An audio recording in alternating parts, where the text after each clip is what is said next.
নমস্কার, life changing অ্যাস্ট্রোবিজ্ঞান চ্যানেলে আপনাদের সবাইকে স্বাগত।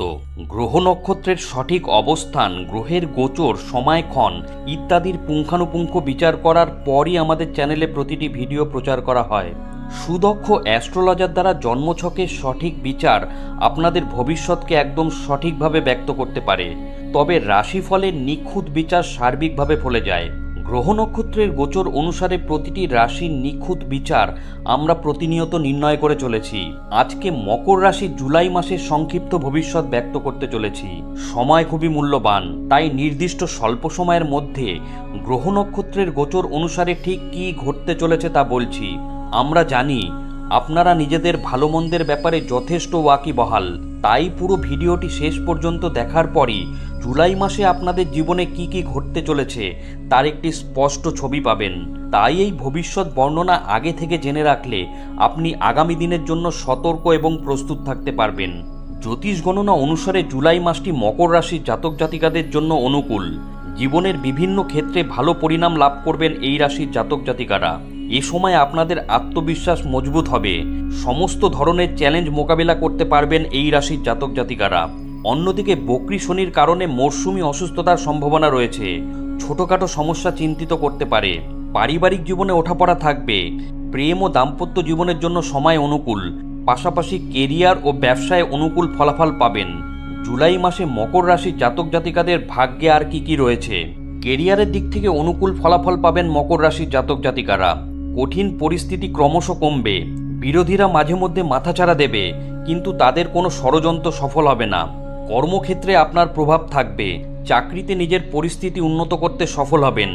মাসের মাঝামাঝি সময়ে কর্মক্ষেত্রে আরও ভালোভাবে কাজ করার সুযোগ পাবেন, অধিকার বাড়তে পারে, চাকরিতে পদোন্নতির সম্ভাবনা রয়েছে। পরিবারের সহযোগিতায় আপনাদের কাজ অগ্রসর হবে। মাসের শেষের দিকে অধিক পরিশ্রম করতে হবে এই রাশির জাতক জাতিকাদের, পরিশ্রম সফল হবে। অন্যদিকে ব্যবসায় উন্নতি হবে, নতুন পরিকল্পনা তৈরি করবেন, ব্যবসায়িক অংশীদারদের মধ্যে সুসম্পর্ক বজায় থাকবে।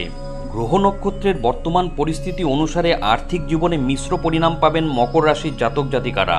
অর্থ সঞ্চয় করতে পারবেন, আয় বৃদ্ধির সম্ভাবনা রয়েছে এই মাসে। ঝুঁকিপূর্ণ কাজ করলে তাতে ভালো সাফল্য অর্জন করতে পারবেন মকর রাশির জাতক জাতিকারা। পাশাপাশি সম্পত্তি লাভের যোগ রয়েছে, কোনো নতুন সম্পত্তি ক্রয় করতে পারেন, তবে কিছু প্রয়োজনীয় ব্যয় আসতে পারে। মাসের দ্বিতীয়ার্ধে এই সমস্ত ব্যয় নিয়ন্ত্রণ করা সম্ভব হবে। মাসের শেষের দিকে গোপন ব্যয় হতে পারে, তবে এ সত্ত্বেও এই মাসে আর্থিক পরিস্থিতি অনুকূল থাকবে।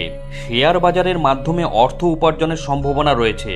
জ্যোতিষ গণনা অনুসারে জুলাই মাসে মকর রাশির জাতক জাতিকাদের স্বাস্থ্য অনুকূল থাকবে, রাহুর প্রভাবে উৎসাহী থাকবেন। সূর্য আপনাদের রোগ মোকাবিলা করার শক্তি প্রদান করবে, তবে মাঝে মধ্যে ছোটখাটো সমস্যা হতে পারে। মাসের দ্বিতীয়ার্ধে ত্বকের সমস্যা হতে পারে। আবহাওয়া পরিবর্তনের ফলে অসুস্থতার সম্ভাবনা রয়েছে। এই ধরনের স্বাস্থ্য সমস্যা থেকে নিরাপদে থাকার জন্য নিজের যত্ন নিন, কোনো বড়সড় রোগের প্রকোপ বাড়বে না। জুলাই মাসে মকর রাশির জাতক জাতিকাদের প্রেম সম্পর্ক মজবুত হবে, নিজের সঙ্গীর প্রতি দায়িত্ববান হবেন। এর ফলে সম্পর্ক আরও পরিপক্ক হবে। তবে গ্রহগতির ফেরে আপনাদের মধ্যে সংঘাত বাড়তে পারে, সম্পর্কে দূরত্ব সৃষ্টি হওয়ার সম্ভাবনা রয়েছে। মাসের দ্বিতীয় সপ্তাহে এই সমস্যা থেকে মুক্তি পাবেন। প্রিয় মানুষকে বিবাহের প্রস্তাব দিতে পারেন এই রাশির জাতক জাতিকারা। অবিবাহিত জাতক জাতিকাদের বিবাহের যোগ রয়েছে। বুধের প্রভাবে বিবাহিত জাতক জাতিকারা একে অপরকে নিজের মনের কথা খুলে বলতে পারবেন। জ্যোতিষ অনুসারে পারিবারিক জীবনে মিশ্র পরিণাম পাবেন মকর রাশির জাতক জাতিকারা। পরিবারে ঐক্য বজায় থাকবে, স্পষ্ট অথচ কটু কথা বলবেন, যার ফলে পরিবারের পরিবেশ কিছুটা নষ্ট হতে পারে। মায়ের স্বাস্থ্য দুর্বল হওয়ার সম্ভাবনা রয়েছে, মায়ের যত্ন নিন। জমি সম্পত্তি সংক্রান্ত মামলায় সাফল্য পেতে পারেন, বাড়ি তৈরি করতে পারেন বা পুরনো বাড়ি মেরামতির কাজ করতে পারেন। বাবার সাহায্য পাবেন, ভাই বোনের স্নেহ পাবেন, তাদের সাহায্য করবেন। পারিবারিক জীবনে ওঠাপড়া সত্ত্বেও ভাই বোনের মধ্যে স্নেহ সহযোগিতা থাকবে। মনে রাখবেন, রাশি এক হলেও জন্মছকে গ্রহ নক্ষত্রের অবস্থান এবং তাদের ডিগ্রিগত মান সকলের ক্ষেত্রে এক হয় না, তাই রাশি এক হলেও ফলাফল ব্যক্তিবিশেষ কিছুটা পৃথক হতে পারে। বন্ধুরা, জুলাই মাসে গ্রহ নক্ষত্রের অবস্থান এবং মকর রাশির জাতক জাতিকাদের ওপর তার প্রত্যক্ষ প্রভাব সম্পর্কিত আজকের ভিডিওটি কেমন লাগলো অবশ্যই কমেন্ট করে জানাবেন। ভিডিওটি ভালো লাগলে লাইক দেবেন। এই ধরনের গুরুত্বপূর্ণ ভিডিও এবং রাশিফলের নিখুঁত বিচার পেতে চ্যানেলটি সাবস্ক্রাইব করুন এবং বেল আইকনটি প্রেস করে আমাদের সঙ্গে থাকুন। পরম করুণাময় ঈশ্বরের কাছে আপনাদের মঙ্গল প্রার্থনা করি। আপনারা ভালো থাকবেন, সুস্থ থাকবেন, আনন্দে থাকবেন। ধন্যবাদ।